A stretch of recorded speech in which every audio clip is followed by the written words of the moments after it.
Chapter 4. Great gods who create and bring forth life, we ask your blessings on this day of celebration. A sea of faces stared up at the wedding couple, but Lily was not among them to see her firstborn son take his vows. Aidan imagined all the possible ways he could die at his wife's hands. She was an accomplished alchemist, and with Una's help, she was bound to know a few ways to make him suffer hideously before he departed this plane. For his part, Kellen looked far more pleased than he had a right to. The lad stood next to his bride, grinning broadly. The girl was merely 14, Kellen 16, and both were little more than babes to Aidan's eyes. He remembered the day Kellen arrived at Dutelarc with those deep brown eyes. He'd given the lad a safe haven, and as a result, Kellen lived a far less guarded life than most. Aidan had to remind himself that his own parents were already wed by this age, the difference being that neither of these two young folk had ever met ere now. Alas, mayhap Lily would see it as a boon. He was bringing home yet another soul to love. It could be worse. He could be leaving Kellen as he had cut, and then he would surely die. You will join hands? The old woman called Glenna commanded the pair.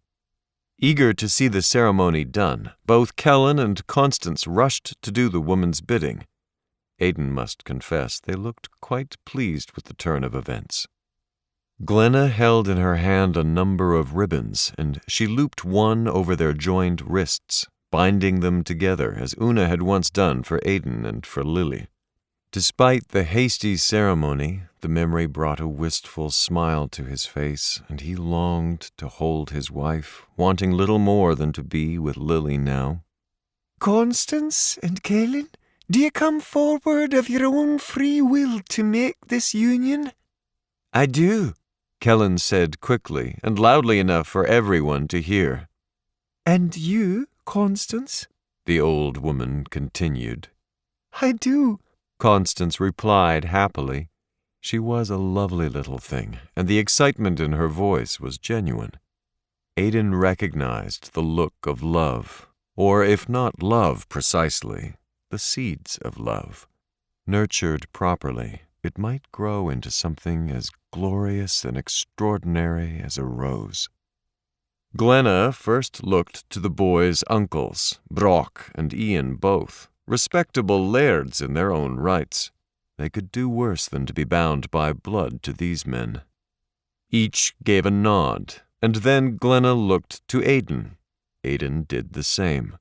Glenna gave a nod in return, acknowledging their grace.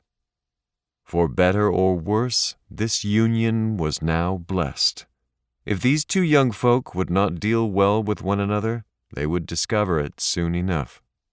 Dressed in a pale blue dress, with goldenrod and sage in her hair, Constance looked radiant and resolved. This hand fasting will bind you together for the period of 1 year, Glenna explained. During this time, Constance and Kellen, will you honour and respect one another? I will, said the pair in unison. The old woman then wrapped yet another ribbon around their wrists and continued. Will you forever aid each other in times of pain and sorrow? I will, both said once more, and once again the old woman looped another ribbon about their joined wrists. Will you be true to one another, that you may grow strong in this union? I will, Kellen said at once. I will, agreed Constance. She gave Kellen a lover's glance, albeit one filled with such innocence that Aidan realized his son had spoken truth. Kellen had not bed this girl as yet. The two had simply hied away to do what young folk were wont to do, whisper sweet nothings into each other's ears and maybe steal a kiss or two.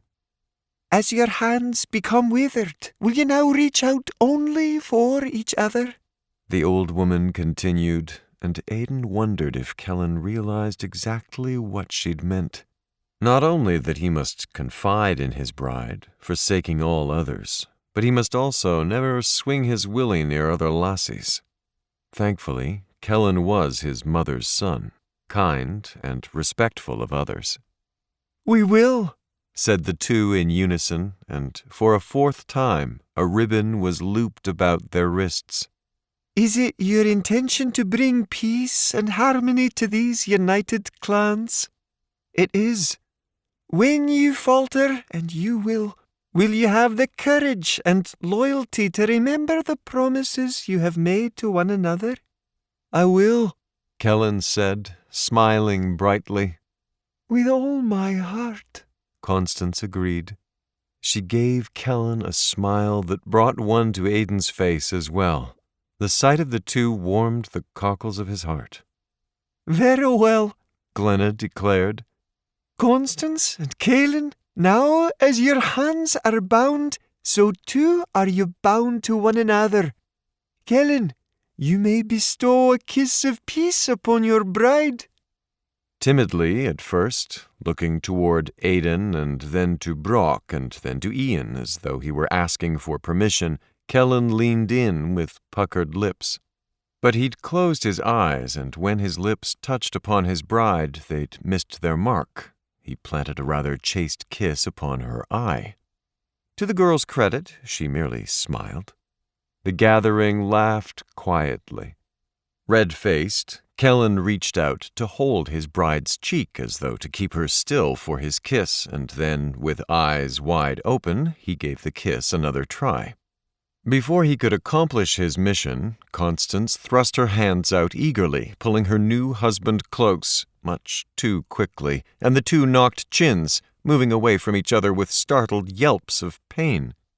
The gathering laughed once again, a few old men not so politely as before. Finally, Kellen pulled his bride into his arms and kissed her sweetly, lips still closed, and Aidan thought mayhap it was past time to have a talk with the boy. His shoulders shook gently with mirth. Now pleased with himself, his son turned to raise their bound arms for everyone to see, and a cheer rang throughout the gathered crowd. And that swiftly and thoroughly the hand-fasting was done. The sound of music lifted at once, and Kellen embraced his bride. The sight of them together once again quickened Aidan's smile. "She's a very lovely lass," his sister whispered at his side. Aidan turned to look at Katrina, marveling how well the years had treated her. Her hair was full with lively red curls, and her cheeks were blooming still. "That she is," he agreed, taking Katrina's arm into his and pulling her close so he could whisper in her ear. "Are ye still pleased with your man?" She nodded quickly, and Aidan peered over at his brother-in-law. "'Tis a good thing you've loved my sister well, MacBrody." Gavin chuckled.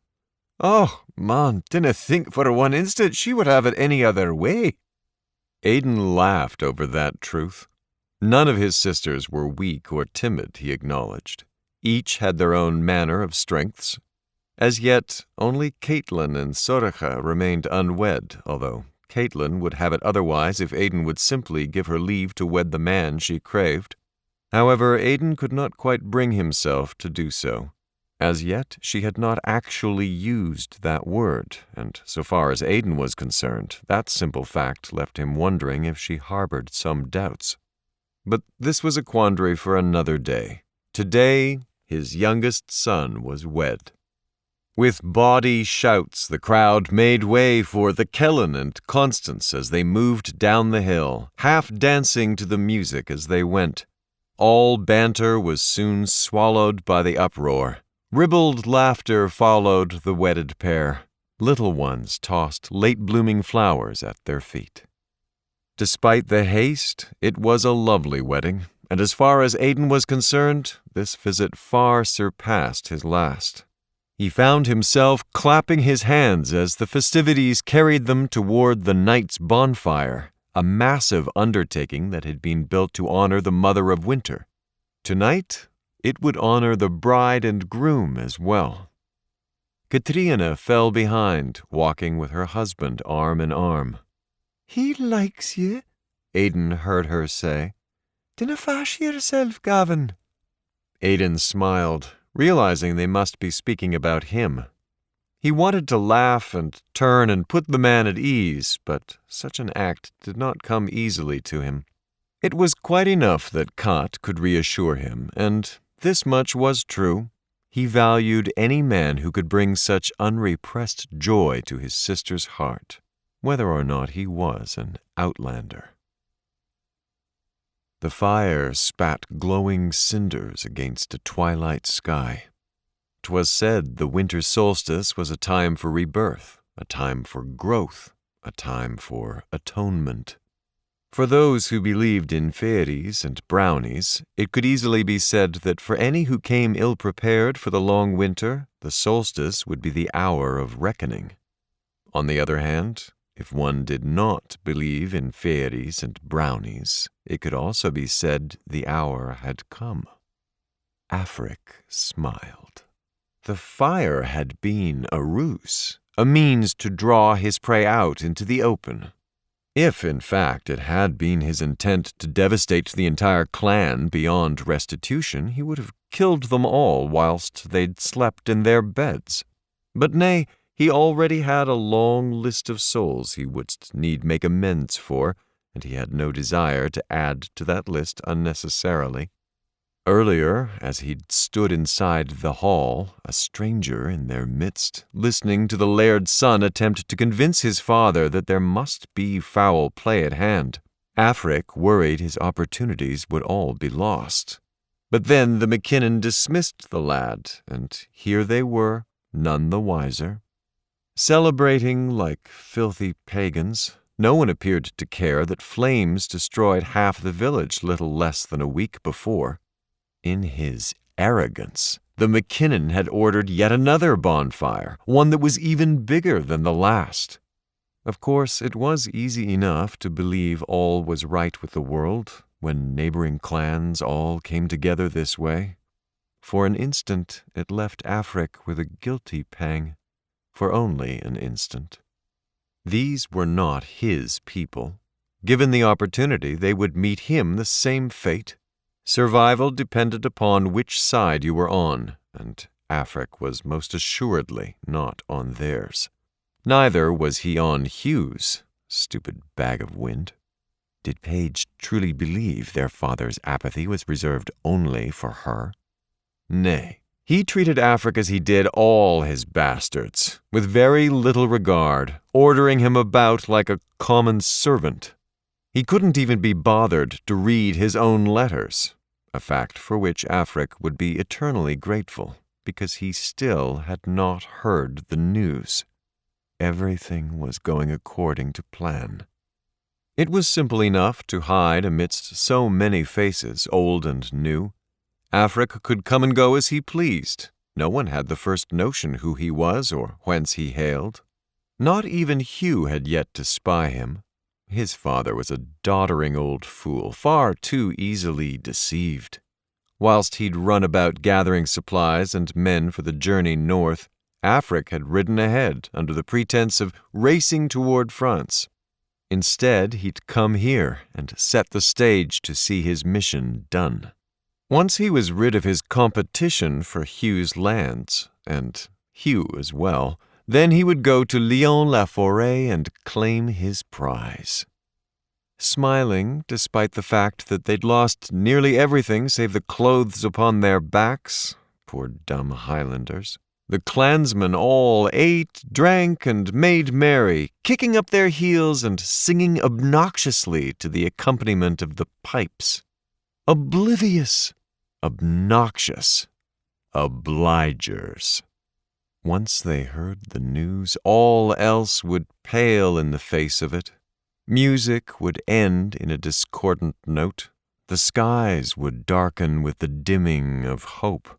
The air would chill with heralding fate. Henry Beauclerc was dead. Poisoned, some might say. Upon the king's death raged the winds of war. agents had been dispersed at once like a sickness transmitted unto the lands. All pawns were now in place, and everyone who'd sworn fealty to Henry's shrewish daughter Matilda would meet their makers one by one, including the man who'd impregnated his mother. Even this very instant, the king's nephew, Stephen of Blois, was moving to seize the English throne, and David of Scotia, Henry's ally in the north, would needs fight to hold all he owned. No Davidian supporter would be allowed to assume control in Normandy, and that included the baronetcy of Alderg. No one was left but Hugh's estranged daughter who might take his place, and Stephen would never endorse a woman. On the other hand, were Henry's daughter to sit her arse upon England's throne, she'd no doubt sanction Page's claim, albeit if Page were dead and the baronetcy forfeit after her father's death, that would weaken Matilda's claim in Normandy, and most conveniently 'twould leave control of Alderg, perhaps to someone who'd facilitated its end. Thinking of all the things he would change once returning to Alderg, Afric tamped his foot merrily as the bride and groom came dancing near. None of Hugh's men would even think to question him when he came to seize control, for Hugh was stingy and mean, and one good turn with these Highlanders would hardly buy him indulgences. "Long life to you," he shouted at the happy couple, raising a toast to the pair. Little did they realize it was a flout in their faces. "Thank ye, kind sir," exclaimed the bride. She rushed over to kiss Afric upon the cheek, her breath warm and sweet. All too easy, he thought to himself. How fortuitous this would be. In one fell swoop, he would rid himself of father and daughter both. "'Tis a bonny pair they make, dinna you think?" Careful to hide his accent, for his mother had been a Frankish maid, Afric nodded to the man who'd spoken. The Montgomery laird, he surmised, for he wore the lion-head livery beneath his blue tartan cloak. His lovely wife stood at his side, unmistakable in her beauty, her face the inspiration for bards' tales for leagues around. Some day, Afric could have a wife like that, bought and paid for with his father's gold. Pierce de Montgomery stared at him a bit too long, and Afric realized he was waiting for him to speak. "Indeed," replied Afric. "To you and yours, sir." He raised another toast. Lion Montgomery smiled uncomfortably, and so did Afric as he took a heaping swig of his ushke, the only good thing to come out of these Highlands. Although he must be careful not to drink overmuch, or he'd end up again in a pile of limbs. Moving slowly away from Lion Montgomery, he watched and waited for the opportunity to strike. Amid laughter and drink, Malcolm's warnings were already forgotten, though he wasn't so much angry as he was frustrated. He did realize his Da had reason to question his intuition, but he had good cause to feel the way he did. He had very nearly become a prisoner of a Cold War. That he was a free man now was in no small part due to the piggishness of Page's Da, who'd valued his king over the love he'd borne his own flesh and blood. His father so often said, "If you're no fighting for the ones you love, who the devil would you be fighting for, son?" Even so, not once had Page ever spoken a cross word about her father, despite that Malcolm had spent enough time at Alderg to know how her father had valued her, which was to say, not at all. The oaf had ignored Page, leaving her to sup at the lower tables in the great hall.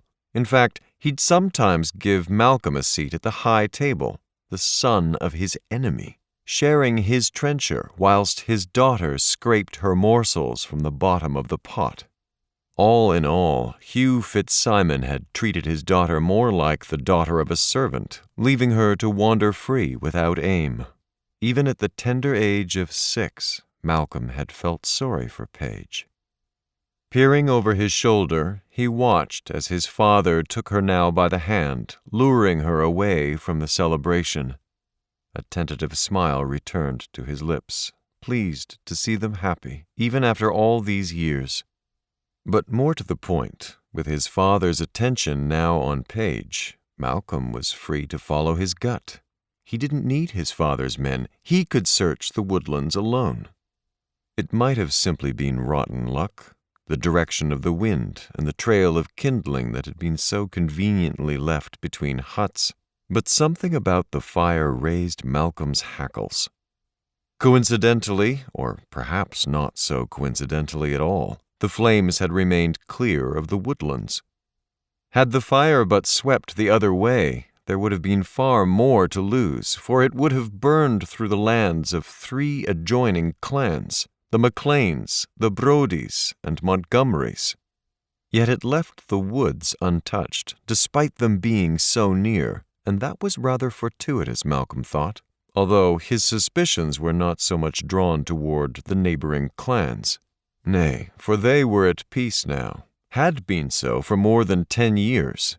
It was more the fact that it left a perfect hiding space in full view of their village.